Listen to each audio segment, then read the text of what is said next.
আল্লাহ সুবহানাহু ওয়া তাআলা এটাই আমাদেরকে মনে করতেছে, ও লোকেরা, ওয়াল আস, আমি সময়ের কসম করে বলতেছি, ইন্নাল ইনসানা লাফি খুস, নিশ্চয় মানুষ ক্ষতির ভিতরে। এই যে তুমি ক্ষতির ভিতরে রয়েছো, তুমি যে রাতে শুয়ে রয়েছো, ফজরে জাগলে না, তুমি যে রাতে শুয়ে রয়েছো, ফজর উঠলে না, তুমি ক্ষতির ভিতরে রয়েছো। আমি এই কথাই তোমাকে মনে করে দিচ্ছি কি, ইন্নাল ইনসানা লাফি খুস, নিশ্চয় মানুষ ক্ষতির ভিতরে। একটি মূরখ তোমাকে বলে দেয় যে তোমার কখন উঠতে হবে, একটি মূরখ তোমাকে জাগিয়ে দেয় যে তোমাকে কখন উঠতে হবে, তুমি মূরখের ভাষা বুঝো না। তোমাকে জ্ঞান দেওয়ার পরেও যখন তুমি মূরখের ভাষা বুঝো না, তার মানে মনে করতে হবে তুমি অন্ধকারের ভিতরে রয়েছো। এই কথাই আল্লাহ সুবহানাহু ওয়া তাআলা আমাদেরকে বলতেছেন। একটি মূরখ, একটি হাঁস মুরগি আমাদেরকে শিক্ষা দেয় যে যখন বিকাল হয়ে যায়, আসরের সময় হয়ে যায়, তখন দেখবেন যে গোটা দিন মূরখ ই বাড়ি উ বাড়ি, একটি মুরগি ই বাড়ি উ বাড়ি ঘুরে বেড়ায়। যখনই আসরের সময় হয়ে যায়, প্রত্যেকটা মুরগি, প্রত্যেকটা বেড়া ছাগল, গরু, মহিষ কি করে, ওই যে আপনার ময়দান রয়েছে, ময়দান ছেড়ে তারা বাড়ির দিকে চলে আসে। অর্থাৎ মহিষ বুঝতে পারে, একটি মুরগি বুঝতে পারে, একটি হাঁস বুঝতে পারে যে বেলা ঘনিয়ে আসছে, অর্থাৎ রাত এসে যাবে, দিন ফুরিয়ে আসছে। কাজে এখন আমার যেটা স্থায়ী জায়গা রয়েছে, গন্তব্য স্থান রয়েছে, ওই গন্তব্য স্থানে আমাকে পৌঁছাতে হবে। একটি হাঁস, একটি মুরগি, একটি গরু আমাদেরকে শিক্ষা দিচ্ছেন যে ও লোকেরা, আসরের সময় হয়ে আসছে। আসরের সময় মানে দিন শেষ হয়ে যাবে, আসরের সময় মানে রাত এগিয়ে আসছে, আসরের সময় মানে আজকের দিন খতম হয়ে যাবে। কাজে আমার যে মনিবের বাড়ি রয়েছে, আমার যে মালিকের বাড়ি রয়েছে, আমার মালিকের বাড়িতে উপস্থিত হতে হবে আমাকে, না হলে আমি অন্ধকারের ভিতরে পড়ে যাব, না হলে আমার মৃত্যু এসে যেতে পারে, না হলে কোন একটি বিপদ আসতে পারে। কাজেই রাত হওয়ার পূর্বে আমাকে কি করতে হবে, আমার মালিকের বাড়ি চলে যেতে হবে। এটা মুরগি শিক্ষা দেয়। একটি গরু যখন আপনি ময়দানে আপনি চড়িয়ে রাখেন, তখন গরু বোঝা যায় যে কি সারাদিন গরু ঘাস খায়, কখনো বাড়ির দিকে তাকায় না। যখনই আসরের সময় হয়ে যায়, যখনই আসরের আজান দেওয়া হয়, তখন একটি গরু দেখবেন একবার ঘাস খায়, একবার বাড়ির দিকে তাকায়, একবার ঘাস খায়, একবার বাড়ির দিকে তাকায়। কেন? মনে হয় যে আমার বাড়ির আমার যে মালিক রয়েছে, মালিক আমাকে নিতে আসবে, কারণ রাত হয়ে আসছে, রাত আসতেছে। আলহামদুলিল্লাহ نحمده ونستعينه ونستغفره ونؤمن به ونتوكل عليه ونعوذ بالله من شرور أنفسنا ومن سيئات أعمالنا من يهده الله فلا مضل له ومن يضلله فلا هادي له وأشهد أن لا إله إلا الله وحده لا شريك له وأشهد أن محمدا عبده ورسوله الذي أرسله بالحق بشيرا ونذيرا وداعيا إلى الله بإذنه وسراجا منيرا فقد قال الله تبارك وتعالى في كلامه المجيد والفرقانه الحميد فأعوذ بالله من الشيطان الرجيم بسم الله الرحمن الرحيم قاف القرآن المجيد فالعاجب أن جاءهم منذر منهم فقال الكافرون هذا شيء عجيب إذا متنا وكنا ترابا ذلك رجع بعيد وقال تعالى في موضع آخر أعوذ بالله من الشيطان الرجيم بسم الله الرحمن الرحيم والعصر إن الإنسان لفي خسر إلا الذين آمنوا وعملوا الصالحات وتواصوا بالحق وتواصوا بالصبر আলহামদুলিল্লাহ, যাবতীয় প্রশংসা সেই মহান আল্লাহ পাকের জন্যই, যিনি আমাদের ত্রাণকর্তা, যিনি আমাদের পালনকর্তা। জগতে যাহা কিছু ভিজিবল অ্যান্ড ইনভিজিবল রয়েছে সমস্ত কিছু আল্লাহ সুবহানাহু ওয়া তাআলার জন্যই, কাজেই তার প্রশংসা করে আমরা শেষ করতে পারি না। তাই ছোট্ট একটি বাক্যের দ্বারা সমর্পণ করে নিচ্ছি, সকল বলি আলহামদুলিল্লাহ। তারপরে বিশ্বনবী আহমদ মুস্তাফা মুহাম্মদ মুস্তাফা সাল্লাল্লাহু আলাইহি সাল্লামের উপর শত সহস্র দুরূদ ও সালাম বর্ষিত হোক, সকল বলি সাল্লাল্লাহু আলাইহি ওয়াসাল্লাম। আজকে সংক্ষিপ্ত সময়ে আলোচনা করব আপনার কুরআনুল কারীম থেকে একটি সূরা পাঠ করেছি। যদিও আপনার সূরাটা পাঠ করেছি পুরো সূরাটা, কিন্তু বক্তব্যের বিষয়টা সেটা হলো সময়। মানে আপনি যদি খেয়াল করেন আপনি বুঝতে পারবেন যে পৃথিবীর ভিতরে মানুষের কাছে যদি সব থেকে দামি বস্তু থাকে সেটার নাম হচ্ছে সময়। আর এই যে আজকে যে একটি আপনার সূরাটি পড়লাম, এই সূরাটির ভিতরে আমাদেরকে শুধুমাত্র এই আপনার যে সময় রয়েছে এই সময়ের গুরুত্ব সম্পর্কেই আমাদেরকে উদ্দেশ্য করে এখানে আমাদেরকে শিক্ষা দিয়েছে।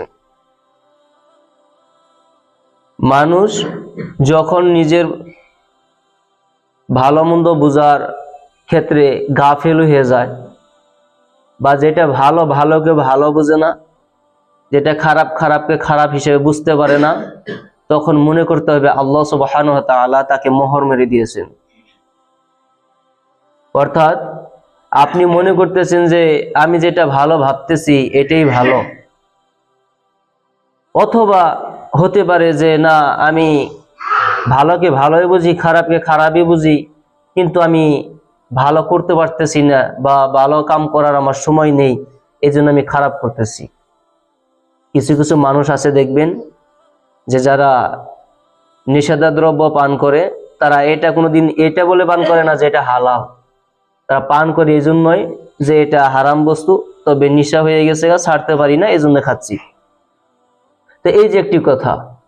তো মোট কথা হলো, যখন মানুষ ভালোকে ভালো বোঝার ক্ষমতা রাখে না, খারাপকে খারাপ বোঝার ক্ষমতা রাখে না, তখন মনে করতে হবে যে আল্লাহ সুবহানাহু ওয়া তাআলা তার অন্তরে মোহর মেরে দিয়েছেন, তখন তার ভালো বস্তু আর ভালো লাগে না।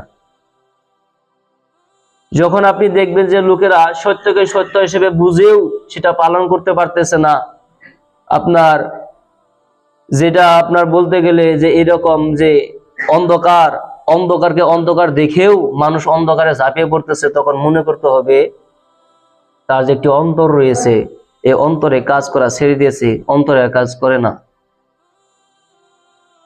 এই যে মানুষ গুরুত্বপূর্ণ বিষয়গুলো ভুলে যাচ্ছে, আর সাময়িক যেগুলো বস্তু রয়েছে, সাময়িক যেগুলো কাজ রয়েছে, এই কামে যে মগ্ন হয়ে রয়েছে, গুরুত্বপূর্ণ বস্তু ছেড়ে দিয়ে যখন আপনার সাময়িক বস্তুর প্রতি মানুষের আপনার আগ্রহ বেড়ে যায়, তখন মনে করতে হবে যে মানুষ আর ওই মানুষেরই নাই, ওই মানুষের শুধুমাত্র বডিটা আছে, মানুষের যে কর্ম থাকে, মানুষের ভিতরে যে শ্রেষ্ঠত্ব রয়েছে, এই শ্রেষ্ঠত্ব মানুষের ভিতরে ওই সব লোকেরা পড়বে না। যদিও মানুষ তো মানুষই হয়, মানুষ কখনো গরু হয় না, তবে মানুষের ব্যবহার কখনো গরুর মতন হয়। মানুষ কখনো গরু হয় না, তবে মানুষের চরিত্র কখনো শূকরের মতন হয়। এগুলো কখন হয়? যখন নাকি সে ইসলাম ছেড়ে দেয়, যখন নাকি ইসলামের বিধান ছেড়ে দেয়, যখন নাকি সে আল্লাহকে চিনে না, যখন নাকি সে ইসলামের কোনো বিধানকে গ্রাহ্য করে না। এখন আমাদের মোট যেটা মেন আলোচনা, সেখানে আমরা চলে আসি। তা হলো কি, যেটা বলতেছিলাম তা হলো, যখন মানুষ গুরুত্বপূর্ণ বিষয় থেকে পিছু চলে যায়, যেগুলো গুরুত্বপূর্ণ বিষয় রয়েছে, টপিক রয়েছে, এই টপিক থেকে যখন লোকেরা আপনার পিছমুখী হয়ে যায়, তখন মনে করতে হবে যে ওই যে মানুষটি রয়েছে, যে মানুষটি গুরুত্বপূর্ণ বিষয় বুঝতে পারতেছে না, তখন তাকে মনে করতে হবে এই লোকটি মাতাল, এই লোকটি পাগল, এই লোকটি নিজের ভালো বুঝতে পারতেছে না। মাতাল ওই ব্যক্তিকেই বলে যে ব্যক্তি নেশাগ্রস্ত। মাতাল ওই ব্যক্তি যে ব্যক্তি নাকি নিজে ভালো মন্দ বুঝতে পারে না। এখন যদি কোনো ব্যক্তিকে মদ খাওয়াই দেওয়া হয়, এই লোকটি মোটামুটি 5-10 মিনিটের ভিতরেই এই মাতালের মতন করবে। সে মাকে বিবি বলে ডাকবে, বিবিকে মা বলে ডাকবে, তার মাথায় কাজ দিবে না। তদ্রুপ ভাবে ওই সব লোকেরা, যে সব লোকেরা আপনার গুরুত্বপূর্ণ বিষয় থেকে পিছু মুখী হয়ে গিয়েছে, গুরুত্বপূর্ণ বিষয় তারা বুঝতেছে না, তাদের অন্তরে কাজ দিতেছে না, তাদের বিবেকে কাজ দিতেছে না, তখন মনে করতে হবে এই সব লোকেরা যদিও মদ খায় নাই, এইসব লোকেরা যদিও নিষিদ্ধ দ্রব্য পান করে নাই, কিন্তু দুনিয়ার ভিতরে একটি অন্ধকার নামে শব্দ রয়েছে, এই অন্ধকারের ভিতরে থেকে অন্ধকারের মাতালে মাতালিত হয়ে রয়েছে। যদিও মদের মাতাল মাতাল, যদিও অন্ধকারের মাতাল মাতাল, কিন্তু মাতালের ভাগ রয়েছে। শুধু মদ খেলেই যে মানুষ মাতাল হয় বিষয়টি এমন নয়। মানুষ মাতাল হতে পারে অন্ধকারের ভিতরে থেকে। যদি অন্ধকারের ভিতর থেকে সে বাঁচতে চায়, তাহলে দুনিয়ার যে রং তামাশা এটাকে ছেড়ে দিয়ে আল্লাহর দিকে তাকে অগ্রসর হতে হবে। একথা আল্লাহ সুবহানাহু ওয়া তাআলা বলছেন, ফাফিরু ইলাল্লাহ, অল ইসলাম কাম টু আল্লাহ। আল্লাহ সুবহানাহু ওয়া তাআলা এই সব লোকেদেরকে ডাকতেছেন, আমার দিকে চলে আসো। এটা অন্ধকার, এই দুনিয়া হচ্ছে অন্ধকার, অন্ধকারের মুখী হয়ে তোমরা মাতাল হয়ে আছো। যখন মানুষ মাতাল হয় তখন সত্যকে সত্য বুঝতে পারে না, কার সম্পর্ক কি হয় সম্পর্ক বুঝতে পারে না, কোনটা ভালো কোনটা খারাপ এটা লোকেরা বুঝতে পারে না। কাজেই ফাফিরু ইলাল্লাহ, ও আমার বান্দা তুমি কি করো, আমার দিকে ছুটে আসো, আমার দিকে দৌড়াও। যখন তুমি আমার দিকে দৌড়াবে তখন তোমার এই যে তুমি মাতাল অবস্থায় রয়েছ, তোমার বিবেকে যে কাজ দেয় না, এই অন্ধকারের যে মায়া রয়েছে, মায়ার ভিতর থেকে যখন বের হয়ে আসবে তখন প্রত্যেকটা বস্তু সত্যকে সত্য চিনতে পারবা, মিথ্যাকে মিথ্যা চিনতে পারবা, কোনটা তোমার কি সম্পর্ক লাগে এই সম্পর্ক বুঝতে পারবা। এই কথা আল্লাহ সুবহানাহু ওয়া তাআলা আমাদেরকে বলতেছেন। এখন কথা হলো, এই যে আমরা অন্ধকারে পড়ে রয়েছি, অন্ধকারে পড়া মানে যে বিষয়টি এমন নয় যে আমার জীবন আমার ধ্বংস হচ্ছে না, আপনার ভবিষ্যৎ প্রজন্ম ধ্বংসের দিকে যাচ্ছে। আপনার অন্ধকার শুধু আপনার অন্ধকার না, আপনার অন্ধকার আপনার ফ্যামিলির অন্ধকার। আপনি যদি অন্ধকারের ভিতরে থাকেন আপনার ফ্যামিলি আগ বাড়বে না, আর আপনার ফ্যামিলি যদি আগ না বাড়ে সমাজের ক্ষতি, আর সমাজের যদি ক্ষতি হয় ইসলামের ক্ষতি, আর ইসলামের যদি ক্ষতি হয় সারা বিশ্বয় আপনার ইসলাম বদনাম হবে, ইসলাম বদনাম হবে। বিষয়টি এমন নয় যে আপনাকে ছেড়ে দিল, তাহলে যদি আপনি ইসলামের কাজ ভালোই না পান, আপনি যদি ইসলাম থেকে দূরেই চলে থাকতে চান, তাহলে আপনাকে ইসলাম ছাড়তে হবে। আপনার ইসলামের বদনাম করার কোনো অধিকার আপনার নেই। আপনি যদি নামাজি ভালো না পান, আপনি যদি দিন ইসলামের কোনো কারুকার্যই ভালো না পান, তাহলে আপনার নাম মুসলিম দিয়ে কি হবে? এই নাম ব্যবহার করে আপনি মুসলিম ধর্মকে বদনাম করতেছেন। এমন কোন মুসলিম জানে না যে ব্যক্তি যে মুসলিমের ভিতরে থাকলে এই ব্যক্তি ইসলাম কবুল করেছে, এই ব্যক্তি কলেমা পড়েছে লা ইলাহা ইল্লাল্লাহ, এই ব্যক্তি বলার পরেও যদি সে আল্লাহকে ভয় না করে, এই ব্যক্তি এটা বলার পরেও যদি প্রত্যেকটা সময় প্রত্যেকটা মিনিটে এই লোকেরা যখন আপনার অন্ধকারের কাজগুলো করতেছে, অন্ধকারের ভিতরে অনেক কাজ রয়েছে, এগুলো বললে আপনার সময় শেষ হয়ে যাবে, কাজে ওদিকে যাব না। এই যে লোকেরা যে অন্ধকারের ভিতরে রয়ে তার গুরুত্বপূর্ণ বিষয়টি পিছুমুখী হয়েছে, এই কথা আল্লাহ সুবহানাহু ওয়া তাআলা এই যে সূরা রয়েছে এই সূরার ভিতরে আমাদেরকে বলতেছেন। কি বলতেছেন? ওয়াল আসর, ওয়াল আসর। এই যে একটি শব্দ ওয়াল আসর, এই আসর যে শব্দ রয়েছে, এই শব্দটাকে মুহাদ্দিস কেরামেরা আপনার তাফসীরে আপনার দুইটি ভাগ করেছে। হতে পারে আপনার সময়ের কসম, এই যে প্রথমে যে ওয়াও রয়েছে, ওয়াও হচ্ছে কাসমিয়া, এটা দিয়ে শপথ করেছে। আসর মানে সময়, তো কসম হলো কোথায় থেকে? এখানে কসম কিটা হলো, এই যে ওয়াও যে রয়েছে শব্দ প্রথমে আসর, আসর হচ্ছে একটি সময়, আসর একটি যুগ, আসর একটি আপনার ওয়াক্ত, যে ওয়াক্ত রয়েছে, ওয়াক্ততে দ্বারা আপনার কসম হয় না। এই যে আসর শব্দের পূর্বে যে একটি ওয়াও রয়েছে, এই ওয়াও দিয়ে আল্লাহ সুবহানাহু ওয়া তাআলা কসম করে বলছে যে কি সময়ের কসম, যুগের কসম, আসরের নামাজের কসম। অর্থাৎ আসরের নামাজ কেন বললাম? আসরের নামাজ কখন পড়া হয়? যখন আপনার যে বেলা রয়েছে, দিন রয়েছে, দিনের যে শেষ অংশ, এই শেষ অংশকে বলা হয় আসর। মাগরিব তোমরা রাতে পড়ি, সূর্য তলে যায়, সূর্য ডুবে যায়, তখন আমরা মাগরিব পড়ি। অর্থাৎ আসরের যে নামাজ রয়েছে, এই নামাজ হচ্ছে আপনার দিনের শেষ অংশ। আল্লাহ সুবহানাহু ওয়া তাআলা ফজরের কসম করতে পারতেন, আল্লাহ সুবহানাহু ওয়া তাআলা জোহরের কসম করতে পারতেন, কিন্তু এমন কি মূল টপিক এটার ভিতরে ঢুকিয়ে রয়েছে, এমন কি গুরুত্বপূর্ণ বিষয় এটার ভিতরে ঢুকিয়ে রয়েছে যে আল্লাহ ফজরের যে নামাজ রয়েছে, এই ফজরের 2 রাকাত নামাজ, 2 রাকাত যে সুন্নাত রয়েছে, এই সুন্নাত গোটা পৃথিবীর থেকে বেশি দামি। আল্লাহ সুবহানাহু ওয়া তাআলা এই ফজরের নামাজের কসম না করে, জোহরের সালাতের আপনার কসম না করে কেন আসরের সালাতের কসম করলেন? মানে এখানে গুরুত্বপূর্ণ বিষয় লুকিয়ে রয়েছে। আল্লাহ সুবহানাহু ওয়া তাআলা আমাদেরকে ইঙ্গিত করে বলতেছেন যে ও লোকেরা শুনো, ওয়াল আসর, আমি সময়ের কসম করে বলতেছি, তোমাদের ওই যে আসরের একটি সময় রয়েছে, ওই সময়ের কসম করে বলতেছি। এই জন্য আসরের সময়ের আমি কসম করে বলতেছি। যখন লোকেরা সারা দিন কাটায়, তখন আসরের সময় এসে যায়, তখন তারা বুঝতে পারে যে এই দিন যে রয়েছে, আজকে যে দিন, এই দিনে আর বেশি সময় নেই, শুধুমাত্র 1-1.5 ঘন্টা সময় রয়েছে, বেলা তলিয়ে যাবে। বেলা তলে যাবে। আল্লাহ সুবহানাহু ওয়া তাআলা আমাদেরকে ওই কথাটাই মনে করতেছে, ও আমার বান্দারা শুনো শুনো, এই যে দুনিয়াতে তোমাদেরকে আমি 60 বছর সময় দিলাম, এই 60 বছরের সময় ঘনিয়ে আসছে, সময় শেষ হতে যাচ্ছে। কাজে আমি তোমাদেরকে মনে করে দিচ্ছি কি, ওয়ালা আস, সময়ের কসম, ইন্নাল ইনসানা লাফি খুস, নিশ্চয় মানুষ ক্ষতির মধ্যে রয়েছে। অর্থাৎ মানুষ মানে তুমি ক্ষতির মধ্যে রয়েছো। আপনার নাম ধরে ধরে আল্লাহ সুবহানাহু ওয়া তাআলা ওখানে আপনার উজ্জ্বল করতেছে। আল্লাহ সুবহানাহু ওয়া তাআলা আপনার নাম ধরে ধরে আপনার নাম হাইলাইট করতেছে কি, যে হে অমুক, তোমার সময় ঘনিয়ে আসছে, হে তমুক, তোমার সময় ঘনিয়ে আসছে, তোমার সময় শেষ হতে যাচ্ছে। বিষয়টি এমন নয় যে বাপ আগে আসছে এই জন্য বাপই মারা যাবে, দাদা আগে আসছে এই জন্য দাদাই মারা যাবে। বিষয়টি এমন নয়। দাদার আগেও নাতি মারা যেতে পারে, বাপের আগেও ছেলে মারা যেতে পারে। কাজেই তোমার সময় ঘনিয়ে আসছে, আমি এই কথাই তোমাকে ইঙ্গিত করে দিচ্ছি। এই যে আল্লাহ সুবহানাহু ওয়া তাআলা গরু ছাগল আপনার হাঁস মুরগি রয়েছে, এই হাঁস মুরগির দ্বারা যে গোটা জাতিকে শিক্ষা দিচ্ছেন, এই জাতি যদি অন্ধকার থেকে বের হয়ে আসে তবুই না এই জাতি এটা বুঝতে পারবে যে কি আল্লাহ সুবহানাহু ওয়া তাআলা হাঁস মুরগি এমনি দেয় নাই। হাঁস মুরগির যে ব্যবহার, হাঁস মুরগির যে চরিত্র, হাঁস মুরগির যে চলাফেরা, এই চলাফেরা থেকে এই মানব জাতিকে আল্লাহ সুবহানাহু ওয়া তাআলা শিক্ষা দিয়েছেন।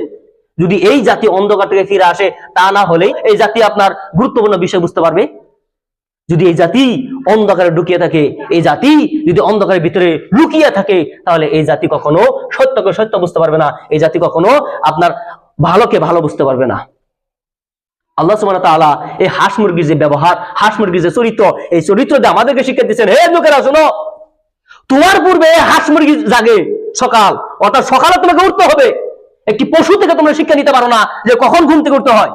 একটি হাঁস মুরগি আপনি দেখবেন যে যখন ফজর হয়ে যায় মুরগের ডাকে ঠেলায়, লোকেরা ঘুম পাতে পারে না, লোকেরা ঘুমে থাকতে পারে না, কেন মুরগের ডাক কান পর্যন্ত পৌঁছেতেছে। এই মুরগ আমাদেরকে শিক্ষা দিচ্ছেন কখন উঠতে হয়। তুমি ঘুমের ভিতরে রয়েছো, অন্ধকারের ভিতরে রয়েছো, ঘুমের ভিতরে রয়েছো, তুমি একেবারে ডাস্টবিনে রয়েছো। কারণ যখন লোকেরা ঘুমের ভিতরে থাকে ফজরের সময়, তখন শয়তান তার মুখের মধ্যে মুতে দেয়, শয়তান মুতে দেয়। অর্থাৎ মানুষ ডাস্টবিন কোথায় ফেলে দেয়, মানুষ যে কাঁচরা রয়েছে কাঁচরা কোথায় ফেলে, ডাস্টবিনে ফেলে। লোকেরা পেশাব কোথায় করে, লোকেরা পেশাব করে ডাস্টবিনে, যেখানে লেত্রা জায়গা। শয়তান মানুষের মুখে পেশাব করে দেয়, নাকে পেশাব করে দেয়, যে এটা পেশাবের জায়গা, তারা এখন শুয়ে রয়েছে, ডাস্টবিনে রয়েছে, কাঁচরায় রয়েছে। আল্লাহ সুবহানাহু ওয়া তাআলা এটাই আমাদেরকে মনে করতেছে, ও লোকেরা, ওয়ালা আস, আমি সময়ের কসম করে বলতেছি, ইন্নাল ইনসানা লাফি খুস, নিশ্চয় মানুষ ক্ষতির ভিতরে। এই যে তুমি ক্ষতির ভিতরে রয়েছো, তুমি যে রাতে শুয়ে রয়েছো, ফজরে জাগলে না, তুমি যে রাতে শুয়ে রয়েছো, ফজর উঠলে না, তুমি ক্ষতির ভিতরে রয়েছো। আমি এই কথাই তোমাকে মনে করতেছি কি, ইন্নাল ইনসানা লাফি খুস, নিশ্চয় মানুষ ক্ষতির ভিতরে। একটি মূরখ তোমাকে বলে দেয় যে তোমার কখন উঠতে হবে, একটি মূরখ তোমাকে জাগিয়ে দেয় যে তোমাকে কখন উঠতে হবে, তুমি মূরখের ভাষা বুঝো না। তোমাকে জ্ঞান দেওয়ার পরেও যখন তুমি মূরখের ভাষা বুঝো না, তার মানে মনে করতে হবে তুমি অন্ধকারের ভিতরে রয়েছো। এই কথাই আল্লাহ সুবহানাহু ওয়া তাআলা আমাদেরকে বলতেছেন। একটি মূরখ, একটি হাঁস মুরগি আমাদেরকে শিক্ষা দেয় যে যখন বিকাল হয়ে যায়, আসরের সময় হয়ে যায়, তখন দেখবেন যে গোটা দিন মূরখ ই বাড়ি উ বাড়ি, একটি মুরগি ই বাড়ি উ বাড়ি ঘুরে বেড়ায়। যখনই আসরের সময় হয়ে যায়, প্রত্যেকটা মুরগি, প্রত্যেকটা বেড়া ছাগল, গরু, মহিষ কি করে, ওই যে আপনার ময়দান রয়েছে, ময়দান ছেড়ে তারা বাড়ির দিকে চলে আসে। অর্থাৎ মহিষ বুঝতে পারে, একটি মুরগি বুঝতে পারে, একটি হাঁস বুঝতে পারে যে বেলা ঘনিয়ে আসছে, অর্থাৎ রাত এসে যাবে, দিন ফুরিয়ে আসছে। কাজে এখন আমার যেটা স্থায়ী জায়গা রয়েছে, গন্তব্য স্থান রয়েছে, ওই গন্তব্য স্থানে আমাকে পৌঁছাতে হবে। একটি হাঁস, একটি মুরগি, একটি গরু আমাদেরকে শিক্ষা দিচ্ছেন যে ও লোকেরা, আসরের সময় হয়ে আসছে। আসরের সময় মানে দিন শেষ হয়ে যাবে, আসরের সময় মানে রাত এগিয়ে আসছে, আসরের সময় মানে আজকের দিন খতম হয়ে যাবে। কাজে আমার যে মনিবের বাড়ি রয়েছে, আমার যে মালিকের বাড়ি রয়েছে, আমার মালিকের বাড়িতে উপস্থিত হতে হবে আমাকে, না হলে আমি অন্ধকারের ভিতরে পড়ে যাব, না হলে আমার মৃত্যু এসে যেতে পারে, না হলে কোন একটি বিপদ আসতে পারে। কাজেই রাত হওয়ার পূর্বে আমাকে কি করতে হবে, আমার মালিকের বাড়ি চলে যেতে হবে।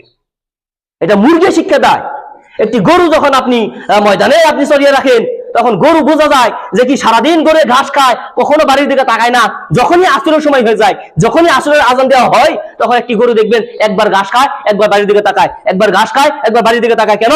মনে হয় যে আমার বাড়ির আমার যে মালিক রয়েছে, মালিক আমাকে নিতে আসবে, কারণ রাত হয়ে আসছে, রাত আসতেছে। কিন্তু এই যে মানুষ, এই যে জাতি, এই মুসলিম জাতি এটা বুঝতে পারে না যে আসরের সময় আল্লাহ সুবহানাহু ওয়া তাআলা কেন করে কসম করলেন যে ওয়ালা আস, আসরের সময় করে বলছি, ওয়ালা আস ইতিহাসের কসম করে বলছি, ওয়ালা আস সময়ের কসম করে বলতেছি। কি ও লোকেরা, আমি বলতেছি, কে বলতেছে? তোমার স্রষ্টা বলতেছে কি ইন্নাল ইনসানা লাফি খুস। আমি বলতেছি যে তোমার মতন মুজিবুর রহমান ক্ষতির মধ্যে রয়েছে, আমি বলতেছি তোমার মতন মনিরুল ক্ষতির ভিতরে রয়েছে, আমি বলতেছি তোমার মতন মালে ক্ষতির মধ্যে রয়েছে, আমি বলতেছি কে? আমি হচ্ছে তোমার স্রষ্টা। আমার কথা বিশ্বাস হয় না? আমার কথা বিশ্বাস হয় না? আমি এই জন্যই বলছি কি যে ওয়ালা আস, কসম করে বলতেছি আমি আল্লাহর কেন কসম করতে হবে? লোকেরা কসম করে মানুষকে সত্য বোঝানোর জন্য, লোকেরা কসম করে মানুষকে এটার কটুত্ব, এটা কত শক্তিশালী কথা, এই কথা বোঝানোর জন্য লোকেরা কসম করে।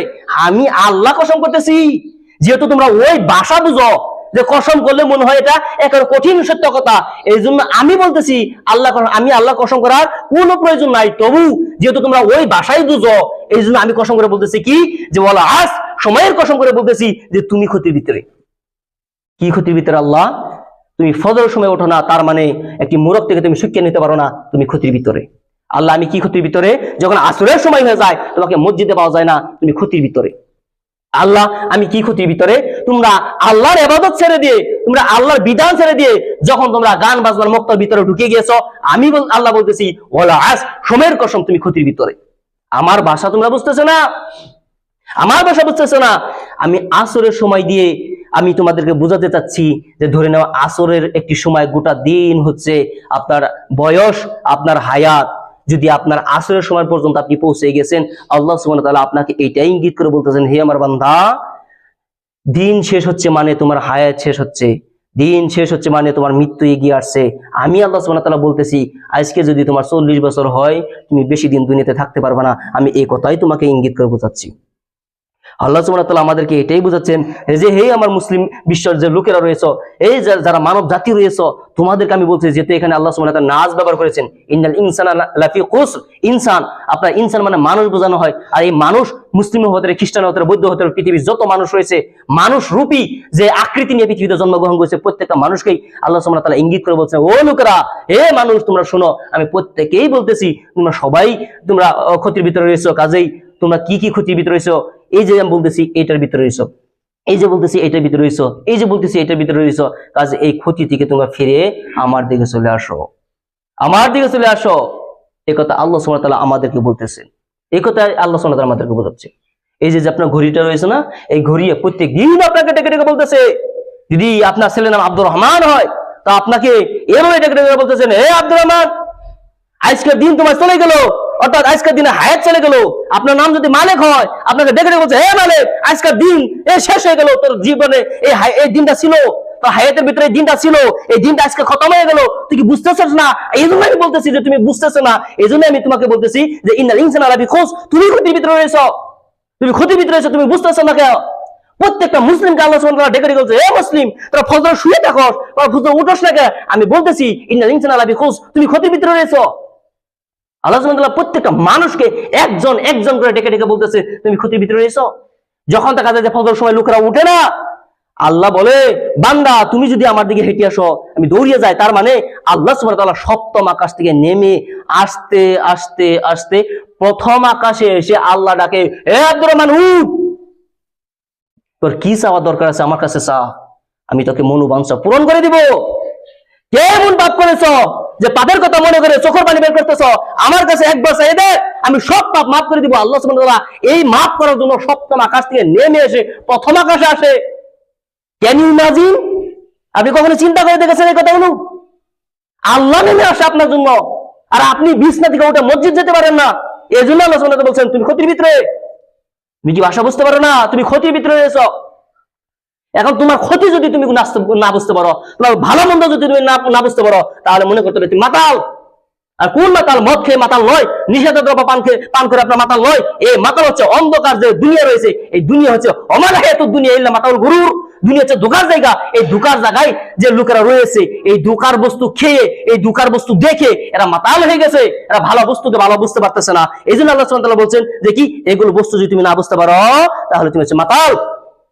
এই মাতালের অন্ধকার যে রয়েছে, এই অন্ধকার থেকে বের হয়ে এসে আমাদেরকে বলতেছেন আল্লাহ সুবহানাহু ওয়া তাআলা, যদি এই অন্ধকার থেকে বের হয়ে আসতে পারো, এই অন্ধকার থেকে যদি বের হয়ে আসতে পারো, আমি তোমাকে 4টি বস্তু শিখিয়ে দিব। এই 4টি বস্তু যদি তুমি পালন করতে পারো, এই 4টি বস্তু যদি তুমি মানতে পারো, তাহলে আমি আল্লাহ বলতেছি তুমি ওই ক্ষতির ভিতর থেকে বের হয়ে আসবে। আমাদের নবী মুহাম্মদ সাল্লাল্লাহু আলাইহি ওয়াসাল্লাম বলছেন, আমার এই উম্মত জাহান্নামে পড়ছাও, সব জাতি যত উম্মত হয়েছে মুহাম্মদ সাল্লাল্লাহু আলাইহি ওয়াসাল্লামের সব উম্মত জাহান্নামে যাবে।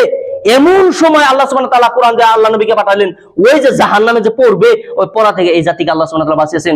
কেন? আল্লাহ সুবহানাহু ওয়া তাআলা আমাদেরকে ভালোবাসেন। আল্লাহ সুবহানাহু ওয়া তাআলা আমাদেরকে ভালোবাসেন, এই জন্য জাহান্নামে পড়ে যাব, একেবারে কাছেই ছিলাম জাহান্নামের, ওই জাহান্নামের কাছ থেকে আল্লাহ সুবহানাহু ওয়া তাআলা আমাদেরকে বাঁচিয়ে দিল, ওই জাতিকে বাঁচিয়ে এই পর্যন্ত নিয়ে আসলো। আর আল্লাহ সুবহানাহু ওয়া তাআলা আমাদেরকে এটাই বলছে, ও লোকেরা, তোমরা তো জাহান্নামে গেছিলা, ওন থেকে আমি বাঁচিয়ে তোমাদেরকে এইখানে নিয়ে আসলাম, অর্থাৎ তোমরা ক্ষতির ভিতরে রয়েছো যদি এখনো তোমরা না বুঝতে পারো। আপনাকেই বলতেছে, আমাকেই বলতেছে, যদি এগুলো শুনে, এগুলো যদি আপনার অন্তর পর্যন্ত গিয়ে কাজ না করে, তাহলে আপনি অন্ধকারই থাকবেন, আপনি মাতালি থাকবেন। আজকের পরেও যদি আপনার ওই পূর্বেরই কাজ থাকে, আপনার পরেও যদি আপনি পূর্বের মতনই চলেন, আপনার কোনো পরিবর্তন ভিতরে চলে নাই, আপনার দেহের কোনো পরিবর্তন হয় নাই, মুখের ভাষার কোনো পরিবর্তন হয় নাই, আপনার কাজে কর্মের কোনো পরিবর্তন হয় নাই, তাহলে আপনাকে প্রত্যেকটা মিনিটে, প্রত্যেকটা সেকেন্ডে, আপনার প্রত্যেকটা মিলি সেকেন্ডে আপনাকে আল্লাহ সুবহানাহু ওয়া তাআলা ডাকে ডেকে ডেকে বলতেছেন। আপনাকে এটা মনে করতে হবে যে আল্লাহ বলতেছেন, এ মাতাল, এই মাতাল দুনিয়া থেকে তুমি তোমার রবকে ভুলে গিয়েছো, তোমার রবকে ভুলে গিয়েছো। আল্লাহ সুবহানাহু ওয়া তাআলা বলছেন যে ইয়া আইয়ুহাল ইনসান মা গররাকা বিরাব্বিকাল কারীম, হে ইনসান, হে মানুষ, তোমার রবকে তুমি কি কারণে ভুলে গেছো? তোমার রবের সাথে তোমার এমন কি সম্পর্ক খারাপ হয়ে গেছে? তোমার রবের সাথে তোমার এমন কি রাগ হয়ে গেছে? তোমার রবকে তুমি ভুলে গেছো? তোমার রবকে কেন বললে তুমি? তোমার রবে তোমাকে সব পান করাইতেছে, তোমার রবই তোমাকে খাওয়াচ্ছে, তোমার রবই এই দুনিয়াতে তোমাকে রাখছে, আর তুমি রবকে ভুলে গেছো। তোমার রবের সাথে কি তোমার কোনো সম্পর্ক খারাপ হয়ে গেছে? যদি খারাপ হয়ে যায়, তোমার রব ভুলে নেই, তুমি ভুলের ভিতরে রয়েছো। অর্থাৎ আমি একথাই বলতেছি যে তুমি ক্ষতির ভিতরে রয়েছো। ইন্নাল ইনসানা লাফি খুসর, নিশ্চয় তুমি ক্ষতির ভিতরে রয়েছো, আমি একথাই বলছি। তোমার সাথে রবের সাথে মিল নেই, মানে বিষয়টি এমন নয় যে রব বলে রয়েছে, রব সত্য রয়েছে, রব কখনো মিথ্যা ঢুকতে পারে না, রব মিথ্যা শব্দ, রবের সাথে কোনো সম্পর্ক নেই। তার মানে তুমি ভুলের ভিতরে রয়েছো, কাজে আমি তোমাকে বলছি তুমি ক্ষতির ভিতরে রয়েছো, এই ক্ষতি থেকে বাঁচতে হবে তোমাকে। আমি বলতেছি আমি তোমাকে ভালোবাসি, আল্লাহ বলে আমি তোমাকে ভালোবাসি, কাজে এই ভালোবাসি, এই জন্যই তোমাকে বারবার ডেকে বলছি, হে আমার বান্দা, ফাফিরুল্লাহ, তুমি দৌড়িয়ে আসো, আমার দিকে চলে আসো, আমি তোমাকে এই ক্ষতির ভিতর থেকে বাঁচার পথ দেখে দিচ্ছি। তাহলে কি? তোমাকে ঈমান আনতে হবে, ইল্লাল্লাযিনা আমানু, তোমাকে ঈমান আনতে হবে প্রথমে। আর ঈমান আনার পরে কোন ব্যক্তি ভুল কাজ করতে পারে না। ঈমান আনা মানে এমন নয় যে আল্লাহ তাআলা আমি বেঁচে গেছি, কে আমি ঈমান আনছি তো তোমার প্রতি। ঈমান আনা মানে লা ইলাহা ইল্লাল্লাহ বলা, আর এটা ঈমান হয়ে গেল। ঈমান আনা মানে এটা নয়। ঈমান আনা মানে ঈমানে কাজ করবে, ঈমান আনা মানে ঈমানে কখনো শিরক করতে দিবে না। ঈমান আনা মানে কোনো ব্যক্তি ঈমান আনার পরে তাবিজ ব্যবহার করতে পারে না। ঈমান আনার পরে কোনো ব্যক্তি গণকের কাছে যেতে পারে না। ঈমান আনা মানে কোনো ব্যক্তি ভূত দিতে পারে না। ঈমান আনা মানে কোনো ব্যক্তি আপনার ভূতটা বিশ্বাস করতে পারে না। এটা মানে ঈমান। ঈমানে কাজ করতে হবে। যে ব্যক্তি ঈমান আনবে ওই ব্যক্তি কখনো আপনার গানের মঞ্চে বসতে পারে না। যখন ঈমান কোনো ব্যক্তি আনবে ওই ব্যক্তি ভুল কামে যেতে পারে না, আর এইগুলি বাধা দিবে। ইন্নাস সালাতা তানহা আনিল ফাহশাই ওয়াল মুনকার, কোন ব্যক্তি যদি সালাত আদায় করে, অর্থাৎ ঈমান আনার পরে তো সালাত আদায় করবে, কারণ আমানতু বিল্লাহি, এক আল্লাহকে বিশ্বাস করার পরে, ঈমান আনার পরে তার শাহাদাত লা ইলাহা ইল্লাল্লাহ, কোন ব্যক্তি যখন শাহাদাত করবে, কোন ব্যক্তি ঈমান আনবে, তারপরে যে বস্তুটি আসবে তা ইকামুস সালাহ, নামাজ চলে আসবে। অর্থাৎ যে ব্যক্তি ঈমান আনার পরে নামাজ পড়ে, ইন্নাস সালাতা তানহা আনিল ফাহশাই ওয়াল মুনকার, যে ব্যক্তি নামাজ পড়ে ওই ব্যক্তি কখনো খারাপ কাজ করতে পারে না। যে ব্যক্তি নামাজ পড়েও খারাপ কাজ করে ওই ব্যক্তি নামাজ হয় না। মনে রাখতে হবে, নামাজ পড়লে নামাজ হয় না। নামাজের নীতি নিয়ম রয়েছে, নামাজের আপনার কালচার রয়েছে, নিয়ম রয়েছে, এই নিয়ম অনুযায়ী আপনাকে কাজ করতে হবে। কাজে এই বিষয়গুলো আমাদেরকে রাখতে হবে। আল্লাহ সুবহানাহু ওয়া তাআলা প্রথমে বললেন কি, যে এই অন্ধকার থেকে, এই মাতাল দুনিয়া থেকে যদি তুমি বাঁচতে চাও, প্রথমে ঈমান আনতে হবে। ইল্লাল্লাযিনা আমানু, তোমার ঈমান আনবে আর হবে না। ওয়ামিলুস সলিহাত, তোমাকে সৎ কাজ করতে হবে, ভালো কাজ করতে হবে। আর সলেহা মানে ভালো কাজ। ভালো কাজ করতে হবে, আপনাকে ভালো কাজ করতে হবে। মানুষের সাথে ভালো ব্যবহার করতে হবে, মানুষের সাথে ভালোভাবে কথা বলতে হবে, আপনার মুখের ভাষা ভালো হতে হবে, আপনার শরীরের ব্যবহার ভালো হতে হবে, আপনার মানুষের সাথে লেনদেনে ভালো হতে হবে। আপনি মিথ্যা কথা বলতে পারবেন না, সুদ খেতে পারবেন না, ঘুষ খেতে পারবেন না। এই প্রত্যেকটি কাজ আপনাকে ভালো করতে হবে। আল্লাহ সুবহানাহু ওয়া তাআলা এটাই বলছেন যে কি, ওয়ামিলুস সলিহাত, তোমাকে নেক কাজ করতে হবে। ও তাওয়াসাবিল হক, সব সময় সত্য থাকবে। এমন নয় বিষয়টি যে তুমি সত্যের রয়েছ, কারোর সাথে সম্পর্ক খারাপ হয়ে যাবে, কারোর সাথে তোমার ঝগড়া হয়ে যাবে, এই জন্য তুমি সত্যকে মিথ্যা বলে দিবা না। সব সময় সত্য থাকবে। যে সত্য চিরকাল সত্য, যে সত্যই থাকবে, চিরকাল সত্য থাকবে। সত্য কখনো মিথ্যা হবে না। কাজে তুমি সবসময় সত্যের সাথে থাকবা, সত্য কথা বলবা, নিজেও সত্য কথা বলবা, তুমি তোমার পরিবারকে, তোমার জাতিকে তুমি সত্য কথা বলবা, কখনো মিথ্যা বলা যাবে না। হে কোন আসস, আমি কোটাগাড়ি গ্রামে আছি কিন্তু আপনি আছেন বরপেটা, বিষয়টি এরকম বলা যাবে না। এটা কোনো ব্যক্তি ভালো ভালো লোকের কাজ হবে না। যে ব্যক্তি কথায় কথায় মিথ্যা কথা কয় ওই ব্যক্তি হচ্ছে মুনাফিক। ইজা হাদাসা কাযাবা, কথায় কথায় যে ব্যক্তি মিথ্যা কথা কয় ওই ব্যক্তি হচ্ছে মুনাফিক। কাজে মিথ্যা কথা ছাড়তে হবে, অর্থাৎ আপনাকে আল্লাহ সুবহানাহু ওয়া তাআলা বলছেন যে সব সময় সত্য কথা বলতে হবে। ওয়াতাওয়াসাবিল হাক্কি ওয়াতাওয়াসাবিস সবর।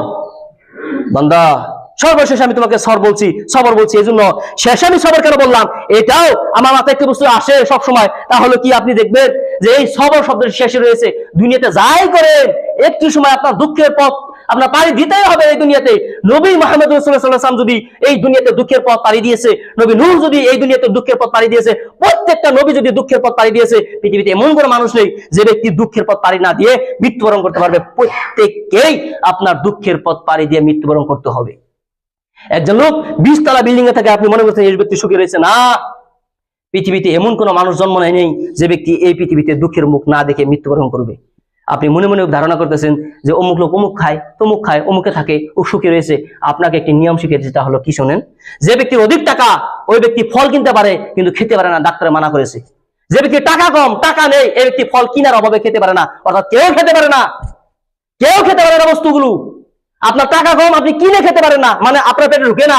ওই ব্যক্তির টাকা আছে, ফল কিনতে পারে কিন্তু খেতে পারে না, ডাক্তারে মানা করছে, অর্থাৎ সবাই বোকাতুর। একথা আল্লাহ সুবহানাহু ওয়া তাআলা বলছেন যে কি, যে ইয়া ইবাদি, হে আমার বান্দাগণ, কুল্লুকুম দাল্লুন, তোমরা সবাই গুমরাহি, কুল্লুকুম আর তোমরা সবাই উলঙ্গ, কুল্লুকুম জাইউন, তোমরা সবাই ক্ষুধার্ত। প্রত্যেক আল্লাহ সুবহানাহু ওয়া তাআলা একটি একটি বাক্য দিয়ে বলতেছেন, একটি একটি বাক্য, তোমরা সবাই ক্ষুধার্ত, তোমাদেরকে আমি নিজে পান করাই, তোমরা সবাই ক্ষুধার্ত, আমি নিজে তোমাদেরকে খাওয়াই। আল্লাহ সুবহানাহু ওয়া তাআলা এটাই বলছে। তোমরা সবাই উলঙ্গ, কারোর কাপড় নেই, প্রত্যেকেই যারা কাপড় পিনছে আমি তাকে কাপড় পরাই, এই জন্য ওই ব্যক্তি কাপড় পরতে পারে। আল্লাহ সুবহানাহু ওয়া তাআলা এই কথাই বলছেন। কাজেই এই যে আপনাকে আল্লাহ সুবহানাহু ওয়া তাআলা সর্বশেষ একটি বাক্য দিয়েছেন যে কি, ওয়াতাওয়াসাবিল হাক্কি ওয়াতাওয়াসাবিস সবর। এই যে সবরটা রয়েছে, এই সবর অর্থাৎ ধৈর্য ধারণ করো। হিমন্ত কষ্ট দেয়, ধৈর্য ধারণ করো। নরেন্দ্র মোদী কষ্ট দেয়, ধৈর্য ধারণ করো। নমরুদ কষ্ট দিয়েছিল, ধৈর্য ধারণ করেছিল। ফেরাউন কষ্ট দিয়েছিল, ধৈর্য ধারণ করেছিল। ওই সময়ে যেগুলো কাফেররা রয়েছে, কাফেররা মুমিনদেরকে কষ্ট দিয়েছে, ধৈর্য ধারণ করেছিল। অর্থাৎ ধৈর্য হাত ছাড়া যাবে না, ধৈর্যের যে অবস্থা রয়েছে অবস্থাকে ছাড়া যাবে না। তোমাকে দুনিয়ার যেই কষ্ট দেখ ওয়াতাওয়াসাবিস সবর, তুমি ধৈর্য ধারণ করো। আল্লাহ সুবহানাহু ওয়া তাআলা মানুষকে ছাড় দেয় কিন্তু ছেড়ে দেয় না। এমন ধরা ধরবে যে আপনার পথ খুঁজে পাবে না, কিভাবে বাঁচা যায়, এমন ধরা ধরবে, তখন আল্লাহ সুবহানাহু ওয়া তাআলা ছাড়বে না। লোকেদের আল্লাহর ধরা কঠিন ধরা। আল্লাহ যখন ধরে না, নমরুদের মতন পৃথিবীর বাদশাকে ন্যাংরা মশা দিয়ে পৃথিবী থেকে বিদায় করে দিতে পারে। কাজেই আল্লাহর ধরা কঠিন ধরা। আল্লাহ আপনাকে ধরতেছে না, আমি নামাজ পড়ি না, আল্লাহ তো আমার কিছুই দেয় না, আমি সব ভালোই চলতেছি। একদিন যেমন ধরা ধরবে, ওই দিন আপনি দাফরে চিকরি বেরেও আপনি কিছু করতে পারবেন না। ফেরাউনকে আল্লাহ সুবহানাহু ওয়া তাআলা 400 বছর হায়াত দিয়েছিল। 400 বছর ভাবছে যে আমার তো মৃত্যু হবো না, দেখি বলে কই হাল দেখি, আনা রাব্বুকুমুল আলা, আমি হচ্ছে তোমাদের সব থেকে বড় রব। আলা সব থেকে উপর, বড়, উপরের রব, এরকম করা বলা হয়েছে। কি বলছে? আনা রাব্বুকুমুল আলা, আমি তো মরি না, আমি রব।